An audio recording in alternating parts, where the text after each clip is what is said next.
Good evening, guys. Tony back again, Horror Todge. Hope you're all well. Thursday evening here, and it's 31 days of horror.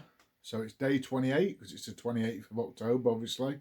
Only a few days left now, guys, which I'm a bit disappointed about. But I watched a film today, which I probably watch this film 3 or 4 times a year. It's one of my favourites. It isn't really a horror. You can't call it a horror, but it is directed by one of the greatest horror directors of all time. So tonight I watch, guys, Big Trouble in Little China from 1986, directed by, like I say, one of the greatest directors of all time, John Carpenter. Like I say, this isn't a horror. It's like, I don't know, what can you call it? An action fantasy, martial arts comedy, I suppose, with a few horror elements. That's why, when I was a kid watching this, it was always one of my favourites. It was always some of my mates' favourites as well. It's got some horror elements with like your monsters and the dark arts of Chinese, wizardry and stuff. So a few horror elements in this. So yeah, I watched Big Trouble in Little China, guys. I'm going to give you my rundown of it. Like I say, it's one of my favourites. So we'll get straight into it. So it obviously stars Kurt Russell as Jack Burton, Kim Cattrall as Gracie, and then you've got David Dunn as Wang, and then you've also got obviously James Hong as David Lopan, who's awesome, great actor. I love James Hong, great stuff. So yeah, basically what happens in this, you've got Kurt Russell's character, like I say, Jack, and he plays this sort of tough talking. He's not the toughest guy, but he's a lorry driver and he's a bit of a Jack the lad.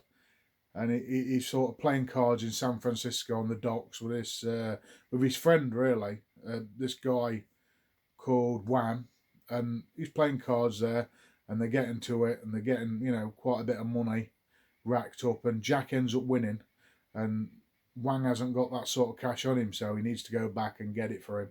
So Jack's like, right, I'm not letting you get away, you slippery bogger. I'm coming with you to get this money off you, and I'm going to get my lorry, who, like I say, he's a truck driver, get back on the road. So, like I say, San Francisco, they go to Chinatown, and on the way, Wang picks his girlfriend up from the airport. She's come over from China, wherever.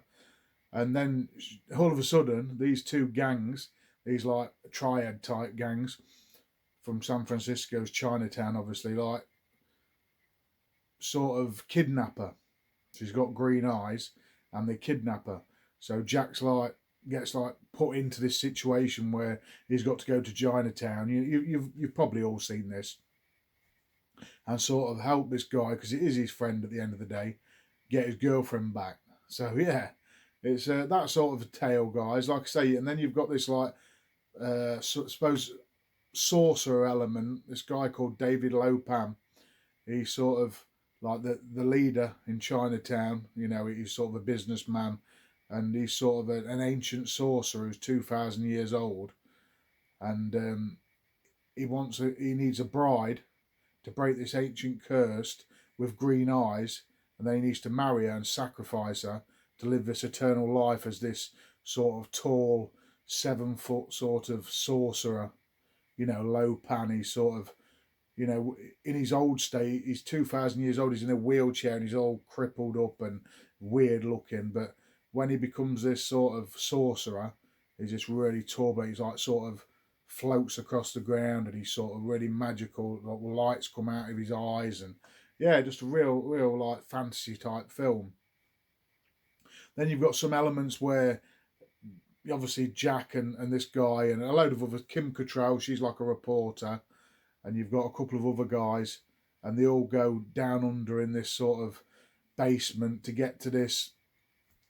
It's like, I suppose it's like a big sort of hotel complex, and they've got to work their way through this sort of almost like a maze to get to this girl and sort of try and rescue her before she marries Lopan. And that's all it's about, really. But you've got lots of twists and turns on the way. Great music, as always, from John Carpenter. Brilliant score in this. Brilliant storytelling. I love the way it sort of, sort of chapter after chapter, it follows on to each other, if you know what I mean. Like you've got a middle, you've got a beginning, a middle, and an end.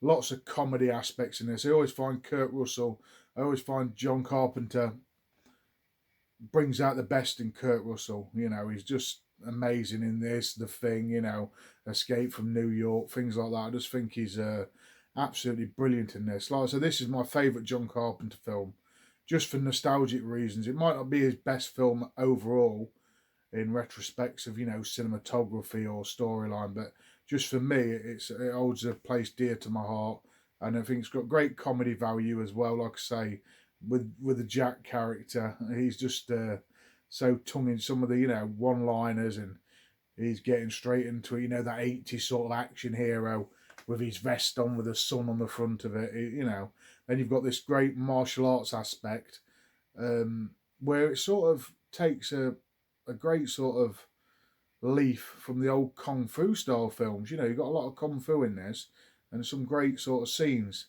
Then you've got these like three like wizards who help Lopan, who are sort of flying through the air and can summon rain and lightning and thunder, you know, and they're a good aspect to it. You got these monsters who you see through it. There's like this eyeball that floats around. That's a bit grisly looking. Good special effects, you know. And then you've got this like the wild man at the end who's like a beast. And if you've seen this film, you know what happens at the end. A great sort of twist ending.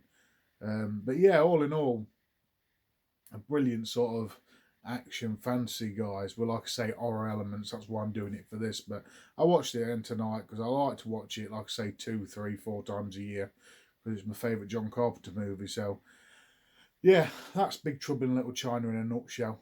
Tell me what you think of it, guys. I'm gonna have to give it 10 out of 10, guys, because I just love the film. It's just nostalgic value. Or might not be a 10 out of 10 film in, you know, Academy Award wise, but for me, I absolutely love it. Can watch it any time of day, you know, just I never get bored. I can watch it every day. It's just a great sort of thrill ride. And as a kid, when I used to watch it, it was brilliant. You know, the sorcery, the horror, the comedy, the kung fu, all great stuff. Martial arts aspect, great acting, and just brilliant. Yeah, brilliant all around, guys. So yeah, get in the comments. Tell me if you like Big Trouble in Little China. What's your favourite John Carpenter film? Anything you want to ask me, ask me. That's been day 28. I'll catch you tomorrow for day 29, guys. Thanks a lot for watching.